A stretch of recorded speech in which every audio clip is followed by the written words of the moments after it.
Hey there. Uh, so I've been struggling with still the same memory problems that I have been struggling with for a long time now. I just like to put the word out there actually, and I feel this is a concept that's helping out tons. The word is epistemology.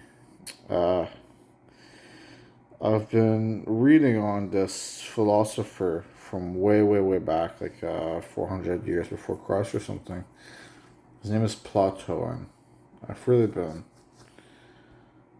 invigorated by his ideas and his knowledge.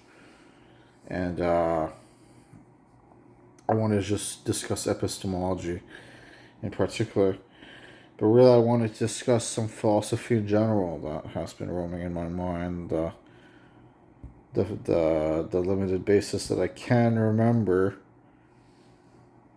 I will use to my advantage, and I will try to put forward some arguments and points that dictate how I feel about the world. And what I really did like the most is that I kind of felt like, by the different cameras, you can tell, kind of a bit more bland, a bit more natural. But not the best camera, right? But the last one, the color, a lot more gratifying to me overall. But maybe it's just something to get used to. Change is jarring. It always is a jarring thing until it becomes a very welcome thing. A welcome endeavor, and next thing you know, you're like, why was I even thinking any differently? So, epistemology is this question that goes as follows. It is the idea, the knowledge,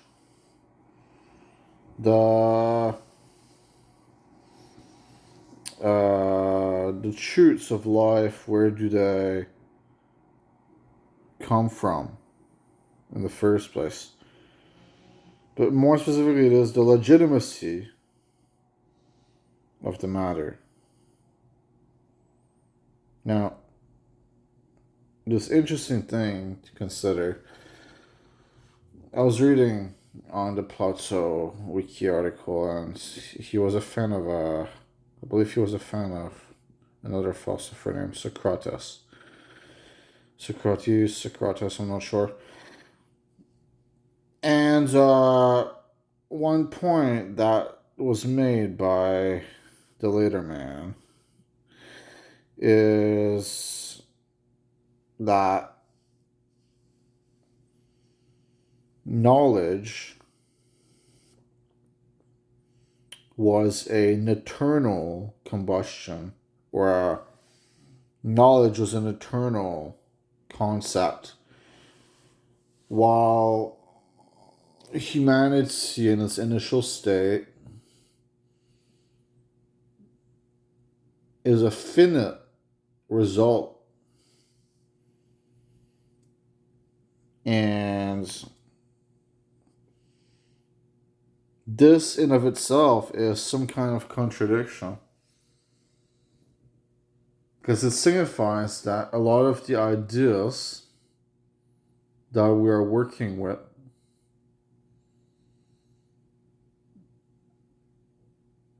were delivered to us. They were never truly ours. And then you ask yourself, were any of the ideas ever truly ours? Therefore, because if you can gain the capability of delivering some ideas to someone, why not commit to the long haul and design the individual? The ideas being eternal is the proof that we are creatures that have had forethought. There's been forethought that has been put into us that has shaped who we are, which means that there's an external control to our lives.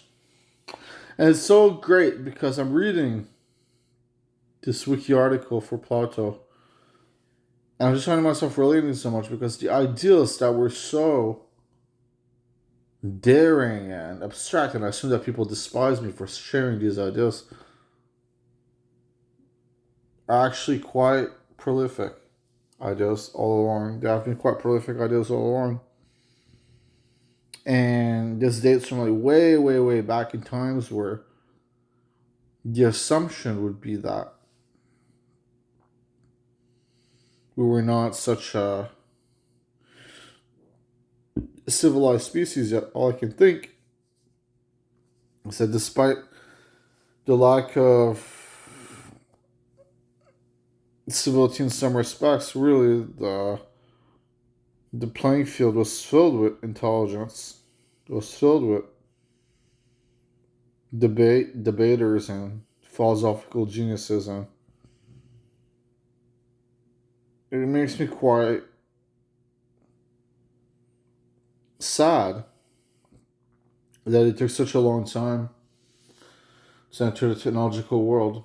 Just an interesting kind of point in my mind. In fact, I was thinking about it in the shower, and I was like, how is it not the most of unrealistic? How is it not such a uh, uh, I mean, technology is an inescapable element to us in life. It is something that is so obvious at this point. Yet you had these philosophers that were outthinking technology. And they were talking about how there was a grander intelligence that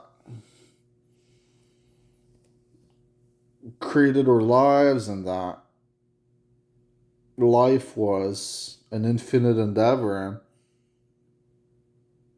And despite the overwhelming intelligence, it never formed into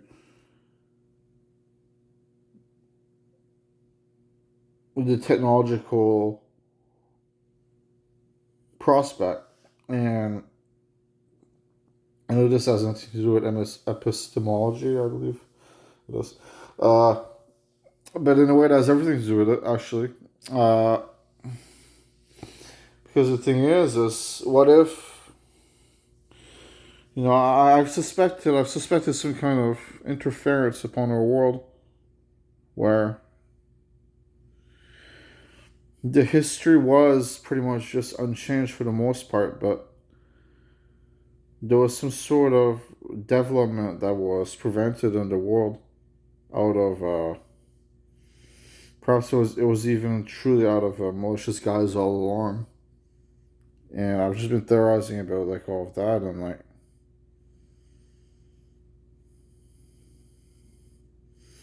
the truth is there's an irony in being delivered, and there's an irony in them theorizing this concept, and then the concept of ideals being delivered to you in order to solve the issues of life. And more specifically, it is, I'd envision it as a computerized system where if you are to educate yourself, you are to have ideas on the matter, right? And you have to your mind is to elaborate, and I imagine that it's the elaboration, the the ideas that would form themselves, the realizations, were all to be mechanically driven. But then what I wondered is, well, isn't there such an irony in that being the case, and yet the technological prospect, which simplifies living by 100 times, would just not come to formation. We've accepted it because it started when it did. But my point is, the steps that were taken to create electricity, the steps that were taken to then create some sort of computer, the steps that were taken to create space travel, all of these elements are bred out of actions that led to impending results. Then why couldn't those actions have been taken much earlier on, given there were just as many geniuses, given there were the mathematics and the logic and the physics and so on was all being discovered and figured out? Yet it's like it came to the grand eureka. It came to the grand moment where life could then be simplified for people, where life could then be made to be better for people, through the simplification of seeking out knowledge, through the simplification of how entertaining yourself. It is a big thing in life. And despite it all, it never happened. I thought that was the most curious thing. It didn't make any sense to me, you know? So I started thinking, what if, like, history is based on a series of divergent world lines, where what if Plato and his ideas and Socrates and so on, what if the ideas would have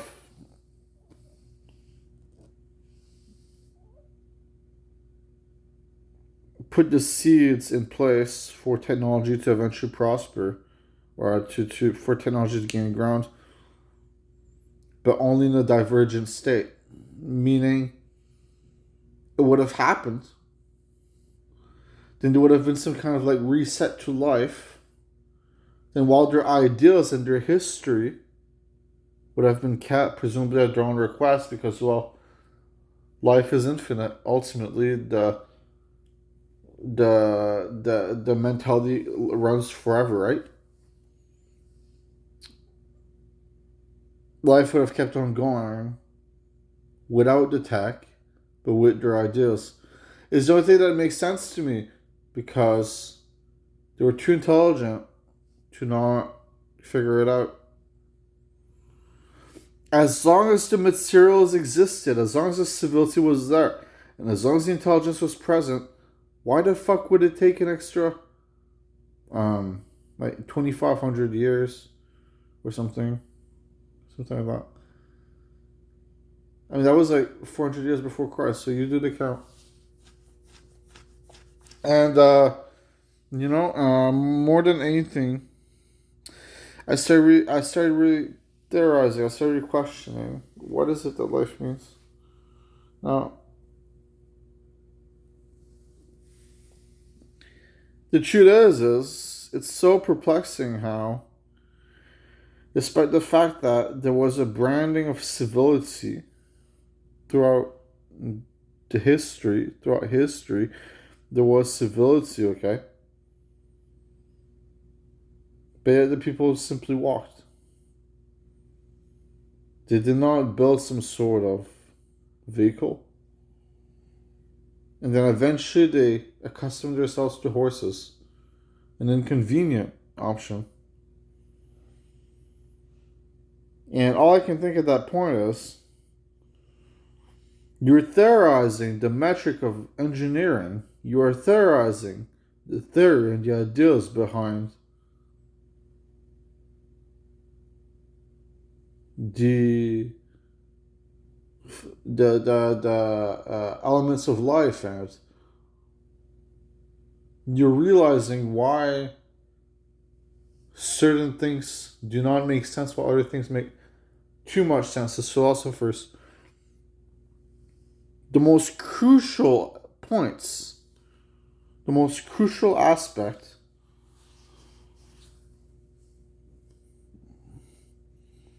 in terms of evolving the world, that the world does not evolve. The sand remains. And I find that so perplexing. It really does not make any sense to me at all. And, you know,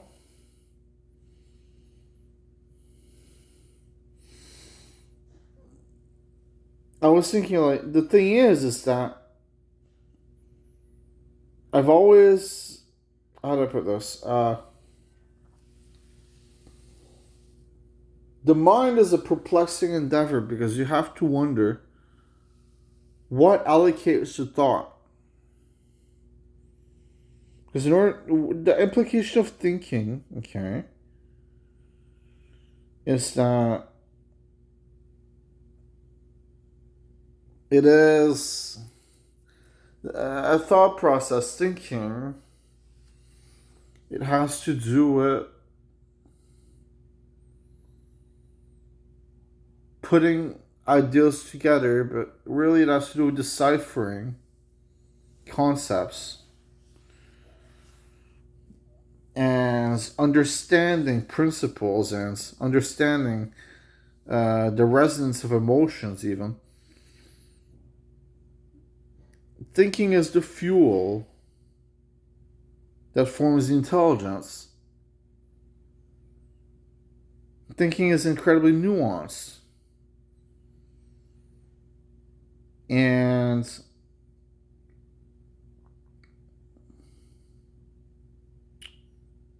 I guess the point would be that in the thought process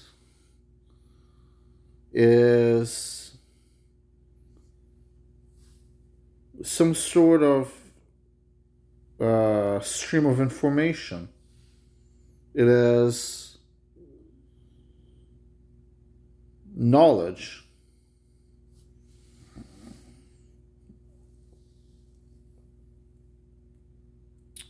If you think about what creates the thought, all I can think is that, well, people would say, well, it comes from the being. But maybe it is more so allocated than we think. Yes, by our own selves, but what does it mean for it to be allocated other than for it to be inserted? And then you get to the point where you start to question, well, if the thoughts are inserted, then maybe we are living out this sort of life where everything is down to the T, down to the brim, absolutely, completely conceived with the purpose of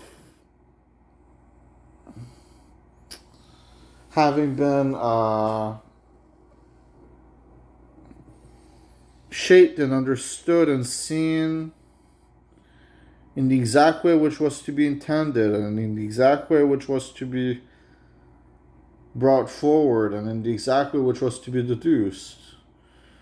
The result is expected, is the point, is everything is to play out exactly as it is meant to be. I believe that the thought process being a predicted endeavor would inherently link to thoughts being infinite and the mind being infinite, and knowledge being given means that there is more knowledge to give in the future. I do not believe it to be a spontaneous endeavor, but really it is. I mean, I'm a spontaneous being myself. I spontaneously decided I'd record a YouTube video because the truth is, is that the point is not to take away from the human qualities. The point is not to take away from the experience. The point is to add to it. See, I'm not debating that we have. I'm not saying that we have no independence. We're independent. The point is that in order to grow and to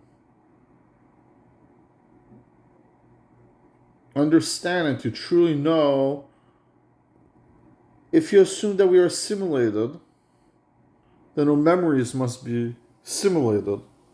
And in fact, I'd argue that's the biggest simulated proponent of it all, based on my personal experience in life, is the memories, is the retrospective analysis. Retrospective analysis is thought. Is thoughts. Therefore, thoughts are memories. And I think that most of all, it's as long as there's one proof, okay, as long as there's one element that proves that there is an infinite understanding of life, there's an infinite understanding of life, then there is an undeniability in what that means. These theories that are so blatantly out there would be considered to be off by a lot of the masses. A lot of the masses would say, I believe, based on my general intuition, that life is completely spontaneous and that nothing can truly be predicted and blah, blah, blah, other than maybe like, weather and all that. But, I think that the implications are so major and so thorough that it's unbelievable. It would even indicate that,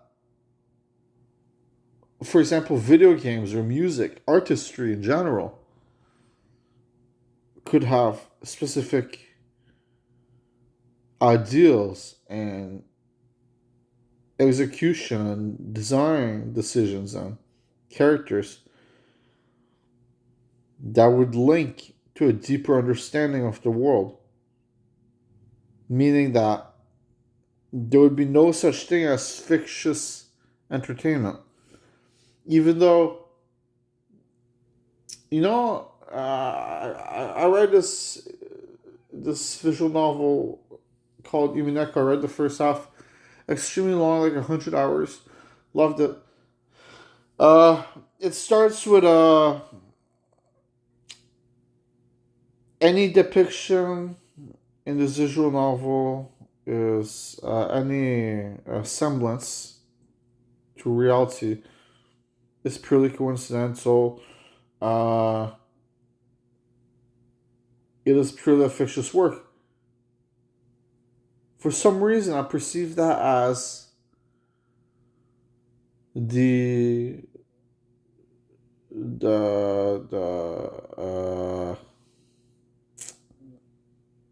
it is not the preacher. It is the antithesis. It is the antithesis of the truth teller. What I mean is, it's almost like it's in denial. Even though it makes sense on the surface, it makes sense. But isn't it kind of contrived to even put it there? I mean, it's clear that it's an original work, and you are dealing with, like in that visual novel, a massive part of it is witches. Like there are witches in it. Immediate disqualifier, according to the very base line of the physical proponent and their realism and so on. But yeah, that is said regardless. What if they were like Yo, this ain't no fictitious work. This is based upon what life really means. That would be so much more real. To me, in a certain weird way, it would be the realest thing ever. I guess the point of this video, to summarize, right, uh, is to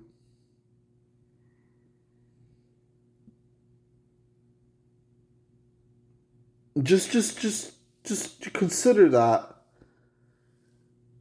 to consider the unusualities of life, to consider the philosophy of life, and most importantly,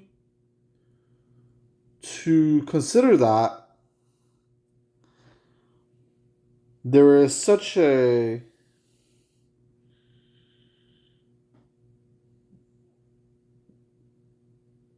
in the solidified facts are inevitabilities, but there's such a strange element to there always having been geniuses, to there always having been technological thinkers.